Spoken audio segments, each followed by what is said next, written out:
You know that feeling when you instantly click with someone, like they just get you right away? Well, what if I told you this isn't just random luck, but actually something happening in your brain right now? Here's something mind-blowing. Your brain has special neurons. Think of them as tiny social superheroes that literally mirror what other people are feeling. Mirror neurons. That's what scientists call them. And get this, Buddhist monks have known about this connection between minds for thousands of years before science caught up.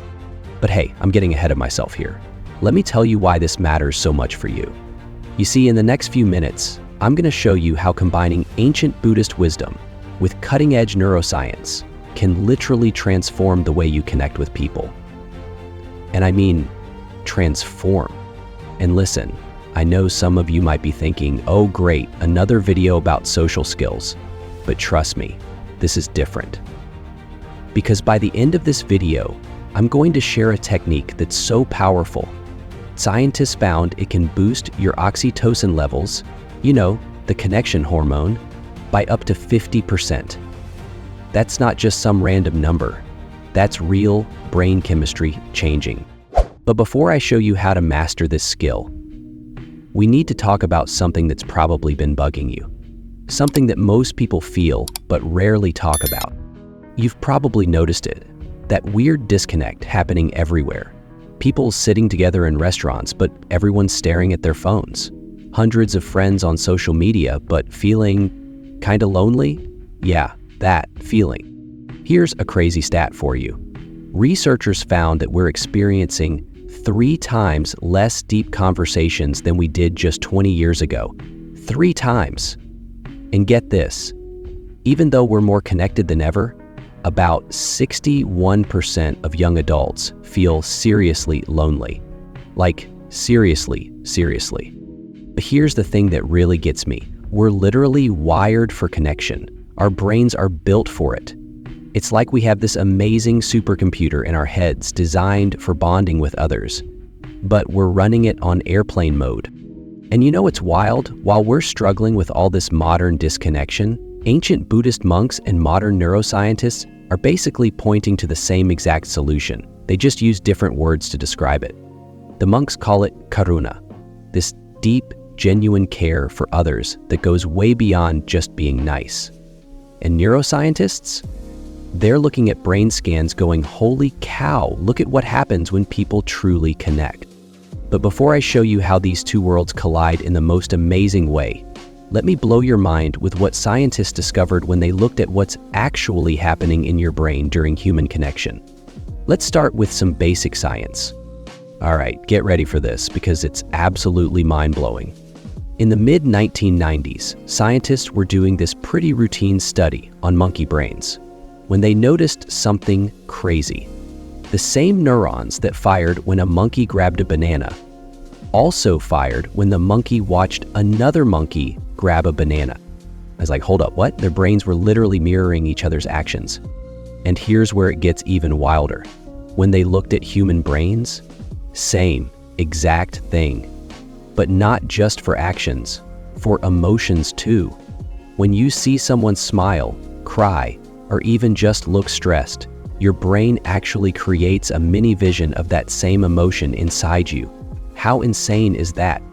Think about the last time you watched a really sad movie. You knew it wasn't real, right? But you still felt it in your gut. That's your mirror neurons doing their thing. They're like your brain's very own empathy engine. Now check this out. In 2010, scientists did this fascinating study using fMRI machines to look at people's brains while they were having conversations. And you want to know what they found? When two people were really connecting, like really getting each other, their brain waves started to sync up. They literally got on the same wavelength. But here's the really cool part. The better you are at empathy, the stronger these mirror neurons fire. It's like a muscle. The more you use it, the stronger it gets. And that's not just some feel-good metaphor. That's actual neuroscience. And you know who has some of the strongest empathy responses ever recorded? Buddhist monks who practice compassion meditation. When scientists put these monks in brain scanners, they were blown away. The areas of their brains associated with empathy were like superhuman. But here's what really gets me excited. These monks weren't born with these super brains. They developed them through specific practices that are thousands of years old. And that's where this gets really interesting, because these ancient Buddhist practices, they're basically a user manual for your mirror neuron system. A user manual that was written way before we even knew mirror neurons existed. So what did these Buddhist monks know that took science thousands of years to catch up to? They discovered something they called karuna. But it's way more than just compassion. It's like empathy on steroids. See, in Buddhism, they don't just talk about feeling what others feel. They take it to a whole other level. They say that the biggest obstacle to true connection isn't our phones or social media or any of that modern stuff. It's actually something way more basic, our ego. Let me break this down in a way that'll blow your mind. You know how when someone's talking, you're often just waiting for your turn to speak, or maybe you're thinking about what you're gonna say next? The Buddhists figured out, like, ages ago, that this is our ego getting in the way. It's like having a bad Wi-Fi connection to other people's emotions. But here's where it gets really interesting. The Buddhists developed this practice called metta meditation. And when scientists studied people doing this meditation, their brains literally lit up in the exact same areas where those mirror neurons live. How crazy is that? And check this out. They found that monks who've been practicing this for years have dramatically different brain structures. Like, the parts of their brains responsible for empathy are physically bigger. We're talking about actual, measurable changes in brain architecture. But here's what really gets me excited. These monks weren't doing anything complicated. They weren't using fancy technology or advanced techniques. They were just practicing one simple skill: conscious listening. And that's exactly what I want to share with you next, because this is where things get really practical. I'm talking about a technique so powerful that it can literally change your brain in just a few weeks. But before I show you how to do it, I need to warn you about something. This isn't your typical "just be a better listener" advice. This is about rewiring your brain's actual hardware for deeper connection. And it starts with understanding something most people get completely wrong about listening. Okay, let's get real for a second. Have you ever noticed how exhausting it can be to listen to someone? Like, really listen? That's because most of us are doing it completely wrong. Here's a mind bender for you. True listening isn't about your ears at all. It's about your whole brain. And this is where neuroscience and Buddhism collide in the most amazing way. Hi, Larquenti. Let me show you what I mean. Right now, as you're watching this video, try something with me. Take a deep breath. And for just 10 seconds, notice everything you're hearing. Not just my voice, but all the sounds around you. Got it? That sudden awareness you just felt, that's what Buddhists call mindful listening. And here's the crazy part. When scientists looked at people's brains during this kind of listening, they found something incredible. The areas of the brain associated with empathy and emotional processing were lighting up like a Christmas tree. But wait, it gets even better. When you practice this kind of deep listening with other people, something magical happens. Your mirror neurons start firing more strongly, your oxytocin levels increase, and you create what scientists call a neural bridge between your brain and theirs. Here's a quick story that'll blow your mind. There was this study where they put two people in separate brain scanners while having a conversation.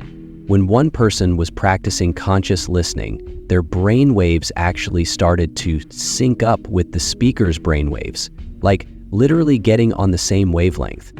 But here's the real kicker. The people who were best at this weren't the ones with the highest IQs or the most education. They were the ones who had learned to do one simple thing: shut down their ego. And that's exactly what we need to talk about next. Because your ego, it's like having a bad DJ in your head, always trying to interrupt the music of connection with its own playlist. It keeps us from truly connecting with others because it's so unpleasant to feel things deeply. But before we dive into that, let me give you a quick reality check. If you're thinking this is just some woo-woo meditation stuff, remember, we've got the brain scans to prove it. This is hard science meeting ancient wisdom, and it's about to change everything you thought you knew about human connection. Yeah. Now, here's something that might make you a bit uncomfortable. Your ego is probably your biggest enemy when it comes to connecting with others. But don't worry, I'm not asking you to become a monk living in a cave. Let me share something crazy with you. Did you know that your brain spends about 70% of its time in what scientists call self-referential thinking? That's just a fancy way of saying we're constantly thinking about ourselves, our problems, our future, our past, our lunch plans. You get the idea. And here's where Buddhist wisdom comes in with a total game changer. They figured out that this self-obsessed thinking is like wearing noise-canceling headphones during a conversation. You might hear the words, but you're missing the whole symphony. But check this out. There's this super simple Buddhist practice called noting. Here's how it works. When you're listening to someone, just quietly notice when your mind starts making it about you. That's it. Just notice it and let it go. Scientists recently studied this practice and found something mind-blowing. People who did this for just 10 minutes a day for 3 weeks showed a significant decrease in activity in the part of their brain associated with self-referential thinking. Like they literally turned down the volume on their ego.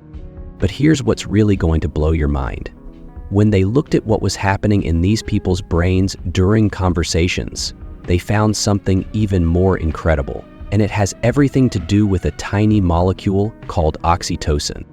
Remember that love hormone I mentioned earlier, oxytocin? Well, get ready, because this is where things get really interesting.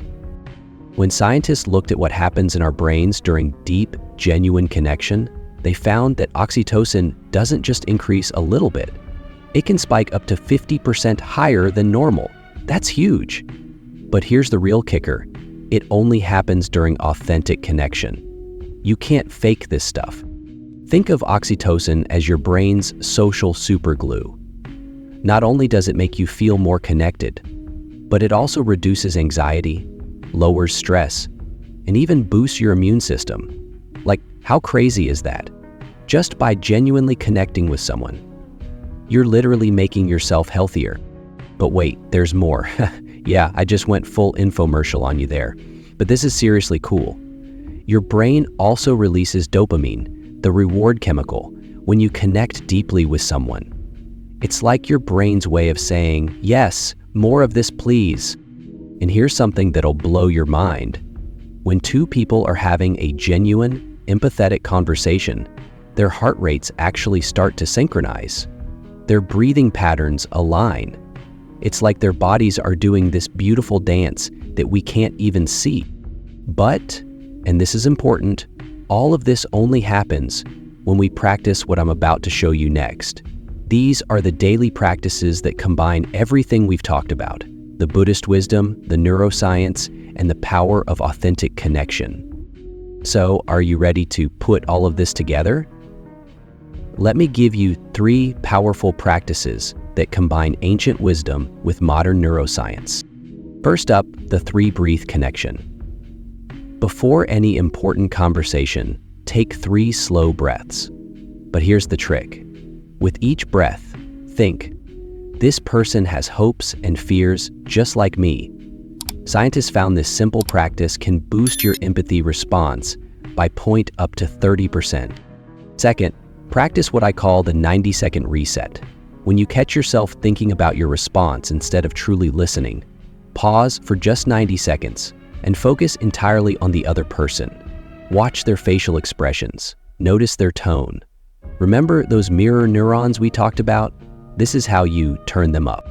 And now, the technique I promised at the beginning, the compassion loop. This is the practice that showed the 150% increase in oxytocin levels in the lab.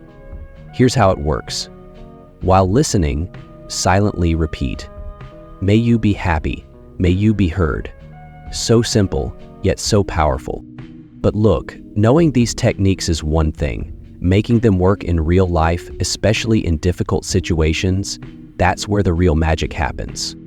Look, we've covered a lot of ground here, from mirror neurons to Buddhist wisdom, from oxytocin boosts to practical techniques. But here's the thing that I really want you to take away. You already have everything you need to create deeper, more meaningful connections.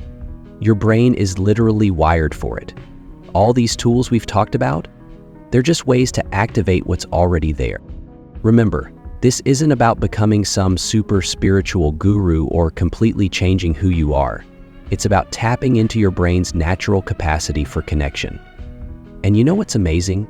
The more you develop this skill, the more it impacts every other area of your life. Speaking of which, if you're excited about taking your personal growth to the next level, you're going to love what I have coming up next. I've put together a video on the 5 best self-improvement books to boost your confidence and success. And let me tell you, these aren't your typical self-help books. These are game changers that perfectly complement everything we've talked about today. And hey, if you found this helpful, hit that like button and subscribe, but more importantly, click right here to discover these transformative books. Trust me, after mastering connection skills, this is your next step to becoming your best self. See you in the next video.